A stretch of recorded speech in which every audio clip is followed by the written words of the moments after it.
À quelques jours de la tenue au Palais des Congrès de Yaoundé, de la 50e session du Conseil des ministres des Affaires étrangères de l'Organisation de la coopération islamique, le ministre des Relations extérieures a communiqué sur l'état d'avancement des préparatifs de l'événement attendu. Parmi ceux qui écoutent la prise de parole du ministre Mbela Mbela figurent en bonne place les membres du gouvernement, le doyen du corps diplomatique, les chefs des missions diplomatiques et consulaires. Une occasion tout à fait indiquée pour rappeler les enjeux de la session du Conseil ministériel de l'OCI. Étalées au grand jour les avancées de la coopération entre le Cameroun et l'Organisation de la coopération islamique qui prend en compte les différents programmes de l'OCI, à savoir la modération, l'harmonie interculturelle et interconfessionnelle, la paix, la sécurité, l'environnement, le changement climatique, l'infrastructure et l'industrialisation. Tout cela constitue les défis et les challenges mondiaux de l'heure. Les travaux de ce Conseil des ministres des Affaires étrangères de l'OCI qui se tiendront à Yaoundé sont placés sous le thème, je cite, « Développement des infrastructures de transport et de communication intra-OCI, instrument majeur de lutte contre la pauvreté et l'insécurité ». Fin de citation. L'évocation de cette thématique me permet de saluer sa pertinence au regard de l'actualité récente dans notre espace, marqué par de nombreux défis, notamment politiques, sécuritaires, économiques, écologiques, culturels, entre autres. De surcroît, ce sujet a le mérite de placer nos citoyens de notre espace au cœur de la réflexion et de l'action multidimensionnelle des États, avec comme dénominateur commun le développement des infrastructures. Le Conseil des ministres des Affaires étrangères, CEMAE, étant la seconde instance décisionnelle de l'Organisation de coopération islamique, les assises de Yaoundé revêtent une importance capitale. Elles offriront un cadre privilégié pour mettre en œuvre les orientations formulées lors du 15e sommet des rois et chefs d'État de l'OCI qui s'est tenu à Banjul en mai 2024. Plus concrètement, les travaux d'Yaoundé vont porter sur la vie de l'organisation née le 25 septembre 1969 à Rabat, au Maroc. Il s'agira au cours de cette rencontre d'adopter des résolutions pertinentes pour mettre en œuvre les recommandations des assises de Banjul dans les domaines politiques, économiques, humanitaires, socioculturels, scientifiques et technologiques, juridictionnels ou juridiques, organiques et institutionnels, entre autres. Il s'agira aussi, au cours de ces travaux, d'explorer des voies et moyens pour relever les défis auxquels l'organisation est actuellement confrontée, notamment sur les plans sécuritaires et socio-économiques ainsi que humanitaires. Nous poursuivrons également les réflexions en vue d'une réforme profonde de notre organisation afin de la doter des moyens humains, financiers et technologiques nécessaires, la rendant ainsi plus efficace et véritablement adaptée à la mise en œuvre des diverses initiatives visant l'atteinte des objectifs définis par la charte de notre organisation. À Yaoundé, nous examinerons également pour les approuver les programmes de budget et autres rapports financiers et administratifs du secrétariat général et de ses organes subsidiaires. Nous terminerons nos discussions, entre autres, pour examiner les voies et moyens pour l'opérationnalisation du fonds de l'OCI pour la réhabilitation et la formation des jeunes dans la région du Sahel et du bassin du lac Tchad. Rendu à quelques heures de l'ouverture, tout porte à croire que les préparatifs vont bon train, qu'une zone sombre, créée par un corps opaque qui intercepte les rayons lumineux.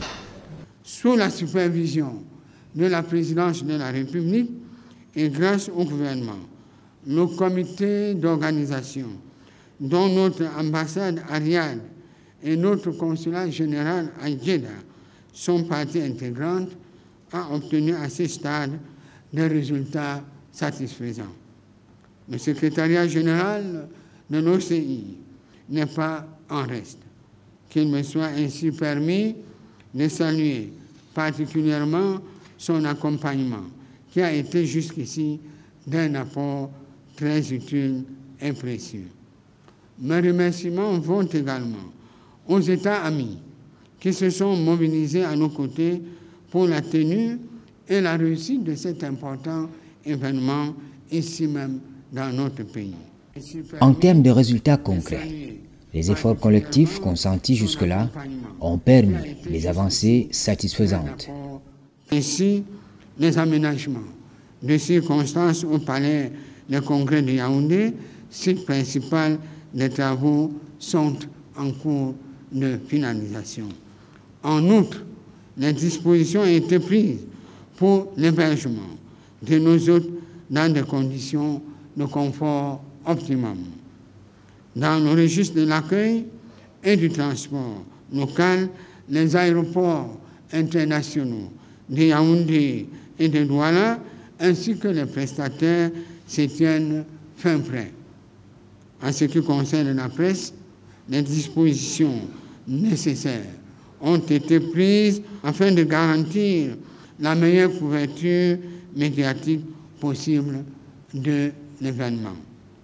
Par ailleurs, les modalités d'accréditation, d'obtention de visas et autres formes d'autorisation ont d'ores et déjà été rendues publiques à travers nos sites Internet spécialement créés pour ces assises.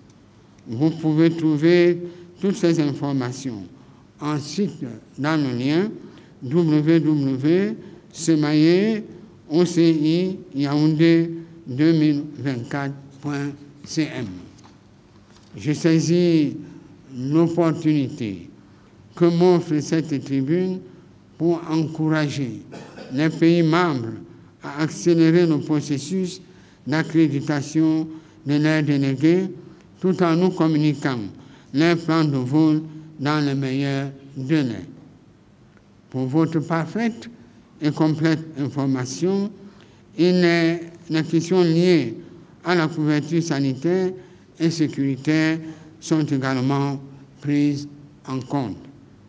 S'agissant du volet protocolaire, les échanges continuent avec l'OCI et les réunions se poursuivent au ministère des Relations extérieures afin de garantir une meilleure gestion des aspects irrelatifs.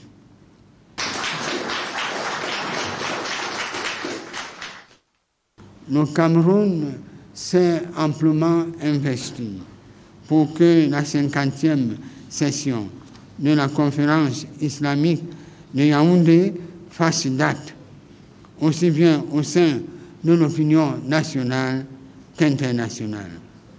À cet effet, j'invite particulièrement la communauté diplomatique, les hommes de presse et les femmes de médias ici présents à en faire un large écho et une grande diffusion, sans oublier nos nombreux partenaires d'ici et d'ailleurs que nous appelons à apporter leurs contributions dans le domaine de la communication.